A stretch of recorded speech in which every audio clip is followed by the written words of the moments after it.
Happy Friday, everyone. I've been so impressed with how you've been doing with some high school level material this week, and I'm excited to finish it off with our first of our vaccine lessons. You might have gotten a vaccine in the past, and maybe you know what they do, maybe you don't, but we're going to be talking about them today and next week because vaccines are really, really, really important, and they're talked about a ton in the news, and they're a little bit complicated to understand. So, please go ahead and complete your PDN by clicking pause on me and hit play when you're ready to review. All right, if you're hearing me, that means that you are ready to review. So the first one, up at the top here, that's a personal question where, sorry, my brain froze for a moment. It's been a long quarantine. That's personal. Like I can't go over that with you right now. But if you call or text to talk about the work, we can talk about some of these more opinion questions. Number 2. I know how they can cure COVID-19. They can just give everyone antibiotics. Why is this student incorrect? COVID-19 is a virus, and antibiotics only kill bacterial infection. So if we gave everyone antibiotics, it wouldn't do anything. Number 3, the difference in antibodies and antibiotics. You should have said D. Antibodies are made by your body to kill viruses and bacteria, and antibiotics come from your doctor to kill bacteria. All right, moving on to the next page. Antibody and pathogen review. There are 2 questions here. You are going to pause me. You're going to answer the 2 questions, and you're going to hit play when you're ready to review. Go. All right, if you're hearing me, that means you've answered the 2 questions. Pathogens. You should have said A and D, viruses and bacteria. Those are our pathogens that we have been talking about. Antibiotics, antibodies, and blood cells are not pathogens. A and D, viruses and bacteria. When a pathogen enters your body, what happens? Number 2. So your answer should have been C, white blood cells engulf the pathogen and can create specific antibodies. A is wrong. It sounds right, but it says makes antibiotics. Your white blood cells do not make antibiotics. You get antibiotics from a doctor. B is wrong. The antigens are part of the pathogen. And D is wrong because we can beat pathogens with our body. Stamp the understanding. Let's read together. First bullet point. Pathogens are harmful invaders such as viruses or bacteria that disrupt body functions. When a pathogen enters the body, white blood cells attack the pathogen and create specific antibodies. The antibodies bind to the antigen on the pathogen. All right.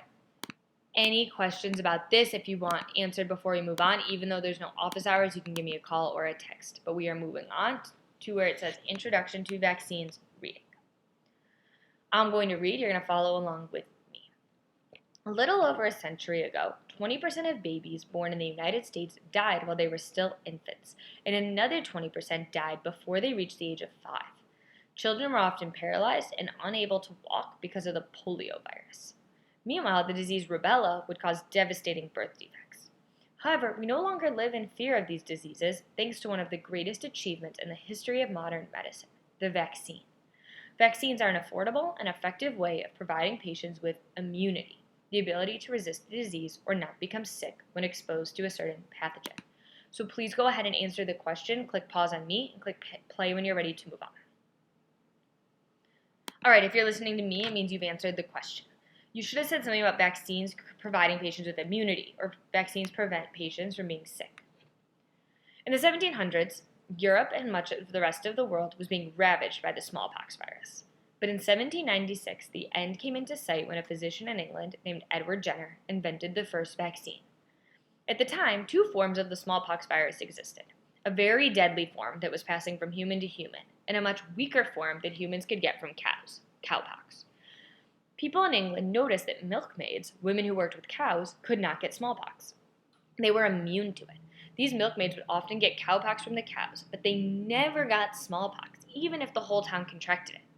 Dr. Jenner was the first to investigate the milkmaid's immunity. He performed the world's first vaccination when he injected a young boy with the cowpox virus.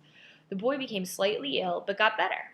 Later, Dr. Jenner gave him an infection of the smallpox virus, and miraculously, the boy did not get sick. Please pause me and write a gist statement and click play when you're ready to move on.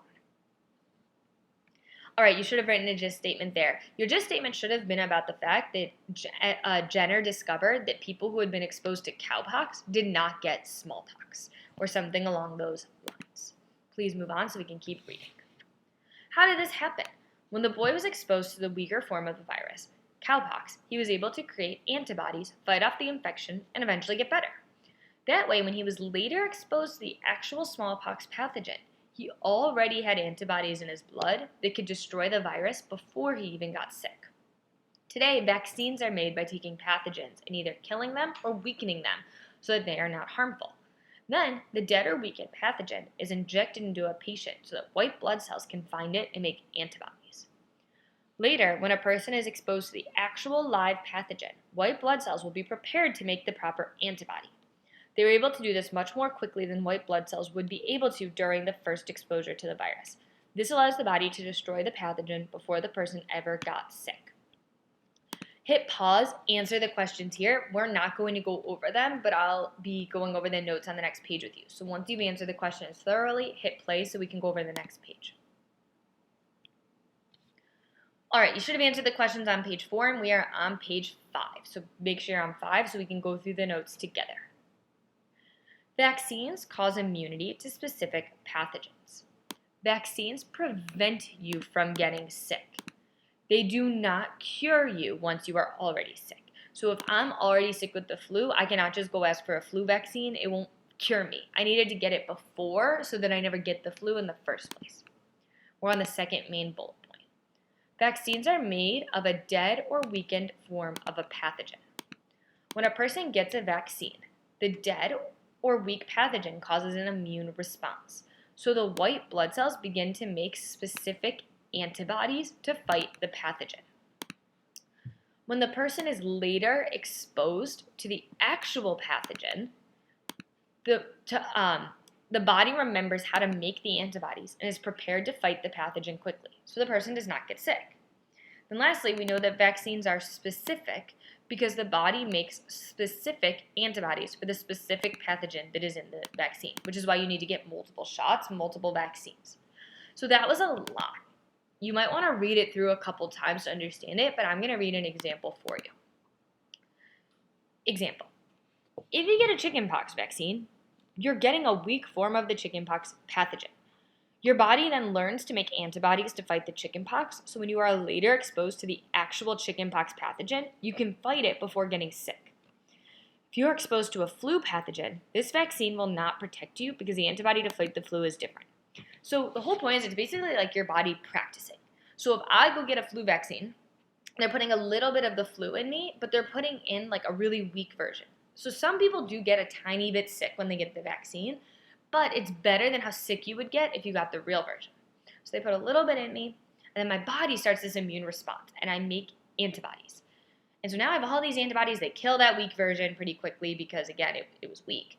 And now later, if I'm talking to somebody who has the flu and I get that flu pathogen, my body remembers how to make the antibodies, it kills it right away, and I don't get sick. So that's how they work. We have 2 check for understanding questions here. Please answer the questions by clicking pause on me first, and then click play when you're ready to move on. All right. If you are listening, that means you've answered the questions. So the answer to the number 1 is C. They cause the production of specific molecules that react and destroy the infectious organisms. Those specific molecules are antibodies. This question was a little tricky because it did not say that specifically. Number 2 is what response happens after an individual receives a vaccination for the flu? Your answer should have been D, the antibodies form in the blood. You are going to be completing the rest of this packet, which is just 1 page of brain pop videos where you're going to learn about a couple different diseases and then an exit ticket. We are going to talk more about specifically the flu vaccine, and we'll talk about like maybe a little bit about COVID-19 and how they're working on a vaccine next week.